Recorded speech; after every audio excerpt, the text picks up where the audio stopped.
Bab 429. Menerobos Jalan Langit 3. Mendengar itu, murid Sekte Pedang yang ada di bawah tidak berani ragu. Di bawah kepemimpinan Nael Su dan tetua Sekte Pedang lainnya, mereka semua mempersembahkan pedang hitam, dan kemudian puluhan ribu pedang hitam melebur menjadi satu, menghadap ke jari hitam raksasa. Dalam keadaan seperti ini, seluruh murid Sekte Pedang tentu tidak ada yang berani asal sama sekali, mengerahkan seluruh tenaga mereka. Puluhan ribu murid bergabung untuk menyerang, kekuatannya secara alami tidak akan lemah. Pedang raksasa yang terdiri dari puluhan ribu pedang hitam, seolah-olah akan membuat lubang di langit, meluncur ke arah jari hitam raksasa di langit. Yang mengikuti tepat di belakang adalah sebuah cahaya pedang menyilaukan selebar ratusan kaki yang menutupi setengah dari langit. Boom! Dengan dua suara keras, langit seolah-olah akan hancur, dan ruang bergetar hebat. Banyak energi pedang dan energi hitam menyebar ke sekitar. Ketika tersebar di tanah di bawah, di permukaan tanah tiba-tiba muncul sebuah lubang hitam yang dalam. Dengan serangan penuh murid Sekte Pedang, menghancurkan jari hitam raksasa itu, dan murid Sekte Pedang yang tak terhitung jumlahnya tersenyum lagi. Menurut mereka, ini seharusnya berhasil. Namun, mereka tidak menyadari bahwa wajah Taois pemabuk di atas langit saat ini sudah pucat, pedang Ziking di tangannya sudah muncul retakan, seolah-olah akan hancur kapan saja. Jalan Langit harus menerima total 9 serangan, dan sekarang, dia baru menerima 2 serangan, artinya masih ada 7 serangan di belakang. Pada saat ini, dia sudah hampir mengerahkan kekuatan penuhnya. Bagaimana cara melawan 7 serangan berikutnya? Dulu, leluhur pendiri pernah menerobos jalan langit ini bolak-balik sendirian dengan satu pedang. Kekuatan macam apa itu? Sambil menggelengkan kepalanya, Taois pemabuk melangkah maju dengan pedangnya, 1 langkah 1000 kaki, dan datang ke awan. Tidak peduli apapun itu, dia sudah tidak bisa mundur lagi saat ini, hanya bisa berkorban jika tidak berhasil. Di langit, retakan gelap berangsur-angsur meluas, dan energi hitam menakutkan yang tak terhitung jumlahnya meluap darinya. Dimanapun energi hitam itu lewat, ruang di tempat itu langsung runtuh, tetapi dengan cepat diperbaiki oleh kekuatan hukum dunia ini. Hanya saja setelah perbaikan, ruang kembali runtuh lagi, dan seterusnya. Kali ini, tidak ada serangan yang diluncurkan dari celah gelap gulita itu, tetapi perlahan-lahan membesar, seolah-olah ada sesuatu yang akan keluar. Melihat itu belum berakhir, hati semua murid Sekte Pedang di bawahnya menjadi tegang lagi. Di suatu tempat, alis Sheila King juga mengernyit. Dia tentu tahu situasi apa yang akan dihadapi Sekte Pedang jika Taois pemabuk tidak berhasil. Tidak berlebihan untuk mengatakan bahwa tidak akan bisa pulih kembali. Meskipun ayahnya juga Master Alam Kaisar, tapi hanya tingkat 1, sama sekali tidak bisa melawan Sam Yuan dan yang lainnya. Sekte Pedang, apakah benar-benar akan berakhir? Tiba-tiba, ruang di depan Sheila King berputar, dan kemudian Nael muncul di depan Sheila King. Sheila King, nanti kamu pergilah melalui jalan rahasia Sekte Pedang. Setelah pergi, menjauhlah dari wilayah selatan, jangan kembali. Wajah Nael Su terlihat sangat tak bersemangat, matanya sangat suram.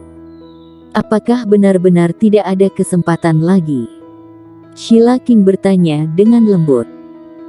Nael Su menggelengkan kepalanya dan berkata, Paman Guru dan aku sama-sama meremehkan jalan langit ini. Kecuali jika Paman Guru mencapai puncak alam kaisar, mungkin ada kesempatan. Tetapi Paman Guru hanyalah alam kaisar tingkat keempat, bahkan dengan bantuan senjata Dao dan kekuatan seluruh sekte kita, tetapi tidak mampu melawan jalan langit yang menakutkan ini. Aku dan para tetua diam-diam telah mengirim keluar beberapa murid berbakat dari Sekte Pedang. Sheila King, kamu juga pergilah. Dalam beberapa ratus tahun, jangan pernah pikirkan balas dendam untuk Sekte Pedang, cukup menyisakan sedikit harapan untuk Sekte Pedang.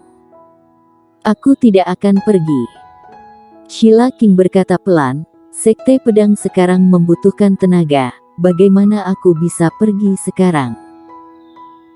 Selain itu, kita memiliki formasi penjaga yang ditinggalkan oleh leluhur pendiri saat itu, belum tentu tidak dapat melawan partai Yuan dan lainnya. Anakmu milik warrior yang... Tiba-tiba Nael Su berkata. Ekspresi Sheila King langsung menjadi sedikit tidak wajar, tapi dia mengangguk tanpa ragu-ragu. Nael Su menghela napas sedikit, dan berkata, anak itu sangat berbakat dalam ilmu pedang, tetapi karakternya agak ekstrim. Tindakannya kejam dan tidak peduli konsekuensi. Kamu mengikutinya, aku tidak tahu apakah itu kutukan atau berkah. Sudahlah, kamu pergilah, jika tidak nanti mungkin tidak akan bisa pergi. Jangan keras kepala, anggap saja demi anak di perutmu. Sheila King masih menggelengkan kepalanya dan berkata, dia bilang dia akan datang ke Sekte Pedang untuk menjemputku. Jika di hatinya ada aku, dia akan tetap datang. Jika tidak, apa gunanya aku mencarinya? Aku menerima kabar bahwa dia sedang bergegas kembali ke wilayah selatan. Namun, Partai Yuan, Sekte Hantu dan Istana Bunga telah mengirim master untuk mencegatnya. Nael Su tiba-tiba berkata, alasan mengapa aku tidak memberitahu kamu sebelumnya adalah karena aku tidak ingin kamu terlibat dalam dendamnya dengan Istana Bunga dan Partai Yuan. Tetapi saat ini, kita tetap sudah terlibat meski tidak mau. Sheila King sedikit mengernyit, tetapi masih menggelengkan kepalanya, menunjukkan bahwa dia tidak akan pergi. Kamu hanya tinggal selangkah lagi untuk mencapai alam bangsawan. Meskipun kamu belum mencapai alam bangsawan, kekuatanmu tidak lebih buruk dari rata-rata master alam bangsawan. Pergi dan bantu dia, bukankah bagus seperti itu? Kata Nael Su. Dia akan kembali ke wilayah selatan dengan selamat, kalian terlalu meremehkannya. Kata Sheila King. Nael Su menggelengkan kepalanya sedikit. Saat ini dia tidak begitu tertarik dengan warrior yang sekarang adalah saat hidup dan matinya Sekte Pedang. Sekte Pedang telah ada di wilayah selatan selama ribuan tahun.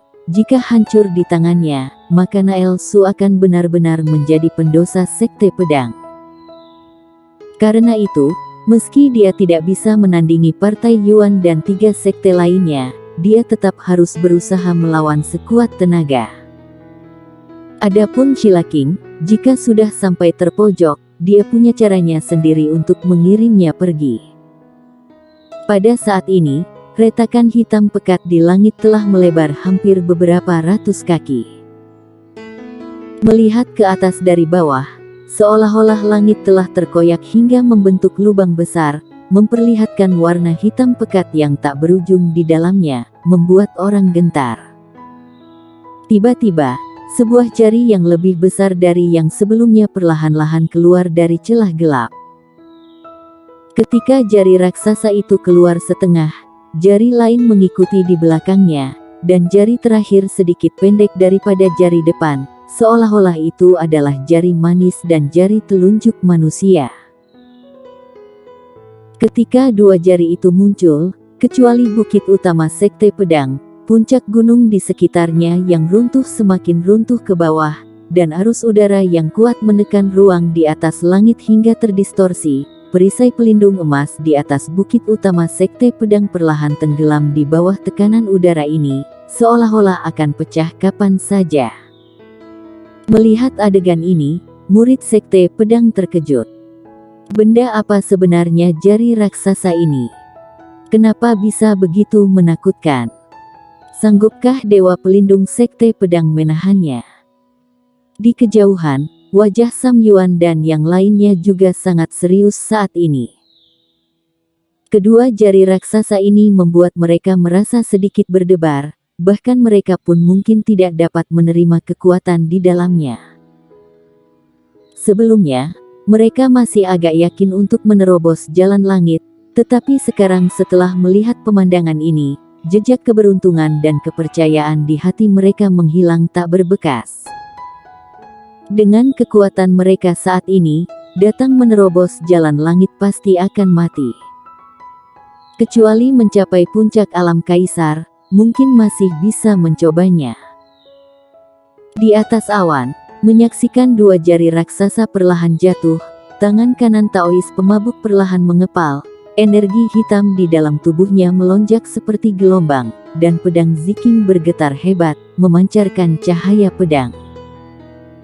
Tiba-tiba, kecepatan jatuh jari raksasa itu semakin cepat, dan dalam sekejap mata sudah mencapai jarak 100 kaki di atas kepala Taois pemabuk. Bola mata Taois pemabuk menyusut, menahan pedang Ziking dan menebas ke atas. Dalam sekejap, hampir puluhan ribu cahaya pedang melesat dari atas pedang Ziking. Pada saat ini, cahaya pedang menutupi seluruh langit, bahkan cahaya matahari yang terik pun terbayangi. Boom!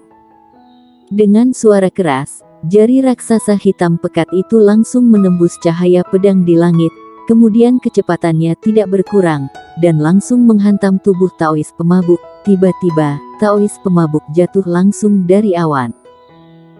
Melihat adegan ini, murid sekte pedang tercengang. Mati begitu saja. Apakah dewa pelindung sekte pedang akan mati seperti ini?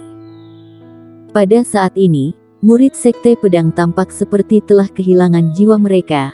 Mata mereka tanpa ekspresi, memandang Taois pemabuk yang jatuh dari langit dengan sedikit bengong. Memukul jatuh Taois pemabuk hanya dengan satu pukulan, jari hitam besar itu tiba-tiba ditarik kembali ke dalam celah hitam pekat, dan kemudian retakan itu tertutup, dan langit dipulihkan seperti sebelumnya, seolah-olah tidak ada yang terjadi. Tentu saja, jalan penuh warna itu menghilang saat celah itu tertutup. Mati begitu saja. Naelsu juga melihat mayat Taois pemabuk yang perlahan-lahan jatuh dari langit dengan terpana. Dengan adanya Taois pemabuk, baik itu sekte hantu atau partai Yuan, mereka tidak berani terlalu macam-macam. Bahkan jika mereka menekan sekte pedang, mereka hanya bisa menekan secara diam-diam. Sekarang setelah Taois pemabuk mati, apakah sekte-sekte ini masih ada pertimbangan? Saat tubuh Taois pemabuk hendak jatuh ke sekte pedang, sebuah cahaya melintas di udara, dan tubuh Taois pemabuk pun menghilang. Apa itu? Tanya Raja Hantu dengan suara yang dalam. Mereka masih melihat cahaya itu, tapi kecepatannya terlalu cepat sehingga tidak dapat melihat dengan jelas. Dikabarkan bahwa master yang meninggal setelah menerobos jalan langit akan dibawa pergi oleh seorang master misterius, mempertahankan 3 jiwa dan 6 roh mereka, sehingga bisa bereinkarnasi. Sepertinya yang tadi adalah master misterius itu. Sam Yuan berkata dengan sungguh-sungguh. Orang inilah yang bertindak barusan, mempertahankan 3 jiwa dan 6 roh Taois pemabuk, dan memblokir akibat serangan jari raksasa. Jika tidak, tubuh Taois pemabuk mungkin telah hancur lebur dan jiwanya tercerai-berai. Di samping, Delayu berkata dengan sungguh-sungguh. Raja Hantu mencibir dan tidak memedulikan hal ini. Selama Taois pemabuk benar-benar mati, perseteruan berdarah sekte hantu dan sekte pedang selama bertahun-tahun akhirnya bisa berakhir. Sekte hantu menyatakan perang terhadap sekte pedang. Jika sekte pedang menyerah, masih ada kemungkinan hidup. Jika tidak, tidak akan ada yang bisa kabur. Partai Yuan menyatakan perang terhadap sekte pedang. Istana Bunga menyatakan perang terhadap sekte pedang. Tepat ketika semua orang di sekte pedang lesu, 3 suara tiba-tiba bergema di sekte pedang, membuat semua orang di sekte pedang kembali memucat. Ini benar-benar menambah kesusahan di atas penderitaan orang lain. Setelah deklarasi perang oleh Sam Yuan bertiga, para master tak terhitung dari Partai Yuan, Istana Bunga, dan Sekte Hantu datang dengan cepat dari sekte masing-masing menuju Sekte Pedang. Dalam waktu kurang dari 2 jam, bukit utama Sekte Pedang telah dipenuhi murid 3 sekte. Naelsu, menyerah atau tidak? Suara Sam Yuan bergema seperti guntur di telinga semua orang Sekte Pedang. Bersambung.